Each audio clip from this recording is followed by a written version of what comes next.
பாண்டிச்சேரிக்கு trip plan பண்றீங்களா? உங்க பாண்டிச்சேரியில ஃப்ரெண்ட்ஸ் அண்ட் ஃபேமிலியோட வந்து ஸ்டே பண்றதுக்கு ஒரு பிரீமியமான லக்ஸரி வில்லா தான் நம்ம Yash villa. Group stay, couple ஸ்டேக்கு ஏத்த மாதிரி இருக்க இந்த 3 BHK வில்லால இருக்க எல்லா ரூம்ஸ்லயும் ஏசி, டிவி, அட்டாச்ட் பாத்ரூம்னு ஃபுல்லி ஃபர்னிஷ் ஆகி ரொம்ப நீட்டா மெயின்டைன் பண்ணிட்டு இருக்காங்க. தேவைப்பட்டா சமைச்சுக்க கிச்சன்ல எல்லா யூட்டன்சில்ஸும் இருக்கு. அது மட்டும் இல்லங்க, ஆர்டர் பண்ணா homemade food, car and bike ரெண்ட்ஸ்க்கு கூட ரெடி பண்ணி கொடுக்கறாங்க. அது மட்டும் இல்லங்க, வாக்கபிள் டிஸ்டன்ஸ்ல veg and non-veg hotels, KFC chicken and super மார்க்கெட்ஸும் அவைலபிளா இருக்கு. உங்க வீக்கெண்ட இன்னும் வைப் ஆக்குறதுக்கு பிரைவேட் ஸ்விம்மிங் பூலும் இருக்குங்க. கார் பார்க்கிங் வசதியோட இருக்க நம்ம யாஷ் வில்லா பாண்டிச்சேரியோட சென்டர்ல இருக்கிறதுனால இங்க இருந்து 5 கிலோமீட்டர்ஸ்ல எல்லா டூரிஸ்ட் அட்ராக்ஷன்ஸையும் நீங்க ஈஸியா ரீச் பண்ணிடலாம். இன்னும் எங்க வெயிட் பண்ணிட்டு இருக்கீங்க? உடனே கால் பண்ணுங்க 9952421750. உங்க ஸ்டேவை கன்ஃபார்ம் பண்ணிக்கோங்க.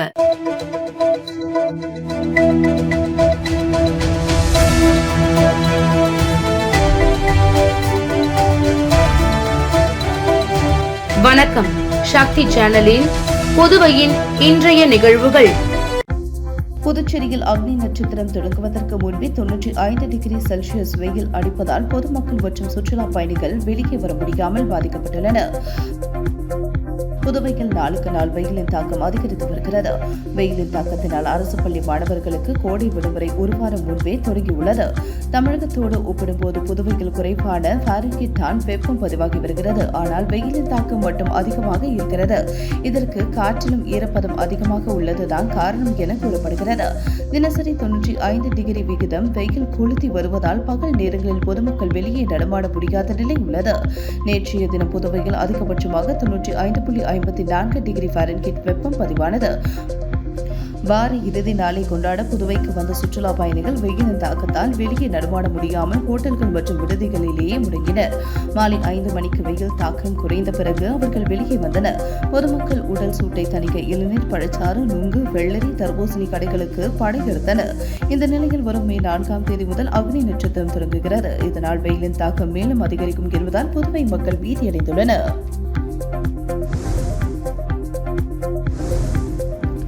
ஸ்மார்ட் சிட்டி திட்டத்தின் கீழ் சுமார் 7.15 கோடியில் கட்டப்பட்டு வரும் பான்சி யோனா பிரெஞ்சு பள்ளி விரைவில் திறக்கப்பட உள்ளது.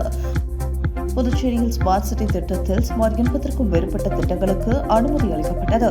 இதில் புதிய பஸ் நிலையம், அண்ணா திடல், மினி ஸ்டேடியம், தாவரவியல் பூங்கா மேம்பாடு உள்ளிட்ட பல்வேறு பணிகள் நடக்க முடிந்துள்ளது.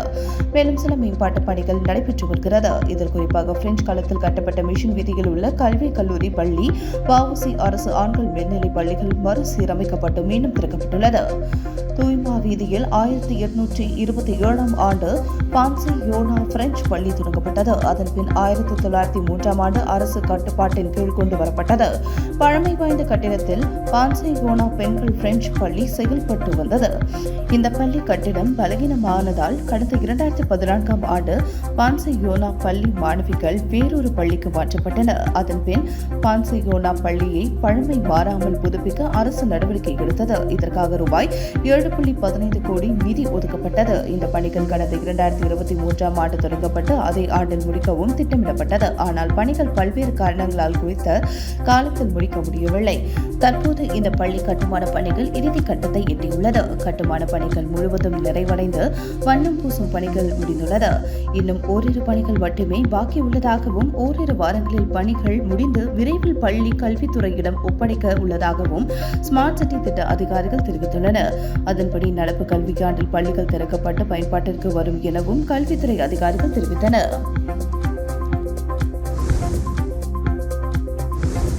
திருநள்ளாற்றில் உள்ள உலக பிரசித்தி பெற்ற ஸ்ரீ சனீஸ்வர பகவான் ஆலய யானை வெயிலின் தாக்கத்தை தவிர்க்க சரஸ்வதி தீர்த்த குளத்தில் குளித்து குதூகலம் அடைகிறது.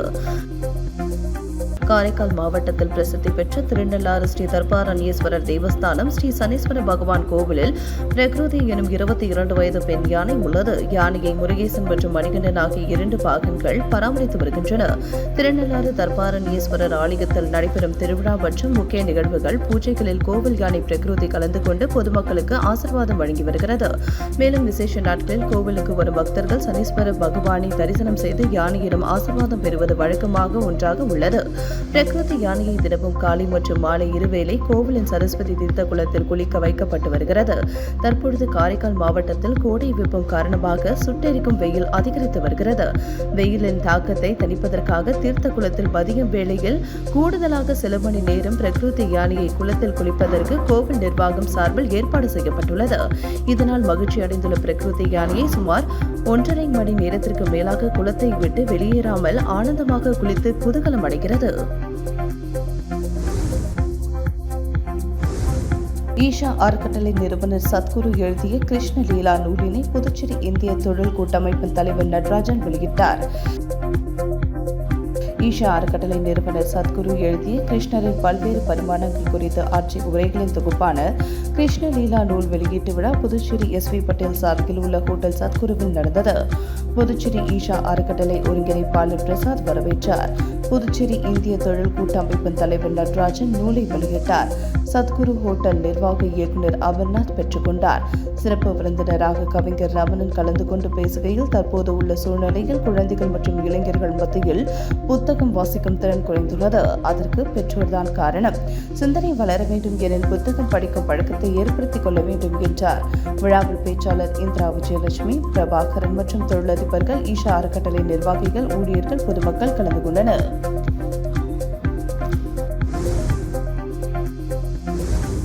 லாஸ்பேட்டையில் உள்ள மோத்திலால் நேரு அரசு பாலிடெக்னிக் கல்லூரி அலுவலகத்தில் கோப்புகள் திருடு போடுவது குறித்து போலீசார் விசாரித்து வருகின்றனர். லாஸ்பேட்டை மோத்திலால் நேரு அரசு பாலிடெக்னிக் கல்லூரியில் கடந்த 2025ஆம் ஆண்டு ஜூன் 30ஆம் தேதிக்கு முன்பாக கல்லூரி அலுவலகத்தில் வைக்கப்பட்டிருந்த சில முக்கிய ஆவணங்கள் மாயமானது தெரியவந்தது. அந்த ஆவணங்கள் கல்லூரியில் தற்காலிக அடிப்படையில் விரிவுரையாளர்கள் பணியமர்த்தியது தொடர்பான முக்கியமான அரசு கோப்புகளாகும். மர்ம நபர்கள் யாரோ அலுவலகத்திற்குள் புகுந்து இந்த கோப்புகளை திருடி சென்றுள்ளனர். இதுகுறித்து கல்லூரி முதல்வர் நாக கார்த்திகன் புகார் அளித்தார். புகாரின் பேரில் லாஸ்பேட்டை போலீசார் வழக்கு பதிந்து விசாரித்து வருகின்றனர்.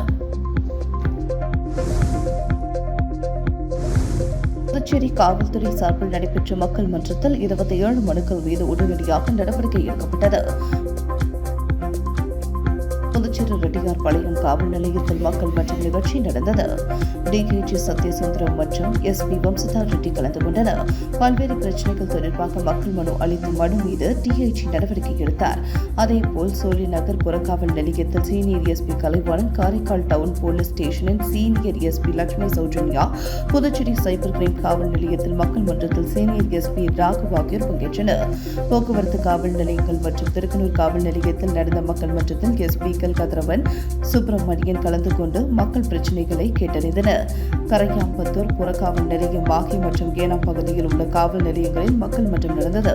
நேற்று நடந்த மக்கள் மன்றத்தில் 34 பெண்கள் உட்பட மொத்தம் 193 பேர் கலந்து கொண்டனர். இதில் 47 பேரிடம் இருந்து பெறப்பட்ட புகார் மனுக்களில் 27 மனுக்கள் மீது உடனடியாக நடவடிக்கை எடுக்கப்பட்டது. புதுச்சேரியில் உள்ள CBSE பள்ளிகளில் பிரெஞ்சு மொழி 2ஆம் அல்லது 3ஆம் மொழியாக நீக்கப்படும் என அறிவிக்கப்பட்டுள்ளது. மத்திய கல்வி வாரியத்தின் CBSE புதிய பாடத்திட்டத்தின்படி 6ஆம் வகுப்பு முதல் மாணவர்கள் 3 மொழிகளை கட்டாயம் பயில வேண்டும். இதில் குறைந்தது 2 மொழிகள் இந்திய மொழிகளாக இருக்க வேண்டும். ஆங்கிலம் வெளிநாட்டு மொழியாக கருதப்படுவதால் அதற்கு அப்பால் வேறு எந்த வெளிநாட்டு மொழிக்கும் இடமில்லை. இதனால் பிரெஞ்சு, ஜெர்மன் போன்ற மொழிகள் பள்ளி நேர அட்டவணையில் இருந்து விலக்கப்படுகின்றன. பல பள்ளிகள் ஏற்கனவே இந்த மாற்றத்தை செயல்படுத்த தொடங்கியுள்ளன. 2ஆம் மொழியாக பிரெஞ்சை தேர்வு செய்த மாணவர்கள் ஏற்கனவே பயின்று வந்து தங்கள் முதல் மொழிக்கே பொதுவாக தமிழ் அல்லது இந்திக்கு மீண்டும் மாற்றப்படுவார்கள் என பள்ளி நிர்வாகங்கள் தெரிவித்துள்ளன. இது மாணவர்களுக்கு சில சிரமங்களை ஏற்படுத்தலாம் என்றாலும் புதிய கொள்கை இந்திய மொழிகளை ஊக்குவிப்பதை நோக்கமாக கொண்டுள்ளது. எனினும் 1ஆம் வகுப்பு முதல் 5ஆம் வகுப்பு வரை பிரெஞ்சு மொழியை தொடர்ந்து பயின்று வரும் மாணவர்களின் நிலை குறித்து கல்வியாளர்கள் கடும் கவலை தெரிவித்துள்ளனர். இந்த மாணவர்கள் 6ஆம் வகுப்பில் பிரெஞ்சு தொடர முடியாத நிலை ஏற்படும். அவர்களின் மொழித்திறன் வீணாகிவிடும் அபாயம் உள்ளது. மேலும் பிரெஞ்சு ஆசிரியர்களின் வேலை வாய்ப்பும் பாதிக்கப்படும் என அவர்கள் சுட்டிக்காட்டுகின்றனர்.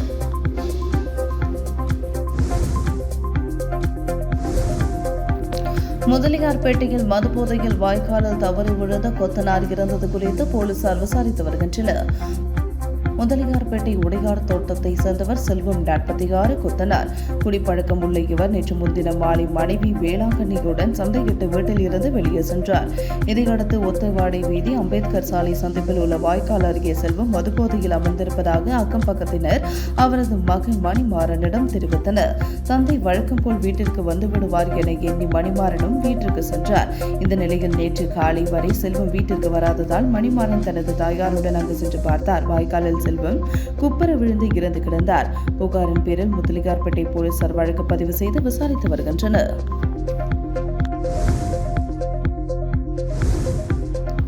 புதுச்சேரியில் தேர்தல் நடத்தை விதிகளை மீறி அனுமதியின்றி காங்கிரஸ் மற்றும் திமுக உள்ளிட்ட கட்சிகளை கண்டித்து பேரணி நடத்திய பாஜகவினர் மீது போலீசார் 4 பிரிவுகளில் வழக்கு பதிந்தனர். புதுச்சேரியில் சட்டசபை தேர்தல் கடந்த 9ஆம் தேதி நடந்து முடிந்தாலும் தேர்தல் நடத்தை விதிகள் வரும் 6ஆம் தேதி வரை நடைமுறையில் உள்ளது. அதனால் போராட்டம், ஆர்ப்பாட்டம், ஊர்வலங்கள் நடத்த அனுமதி வழங்குவதில்லை. அரசியல் கட்சிகளின் ஊர்வலம் என்றாலும் தேர்தல் துறையின் அனுமதி பெற்றே நடத்த வேண்டும் என அறிவுறுத்தப்பட்டுள்ளது.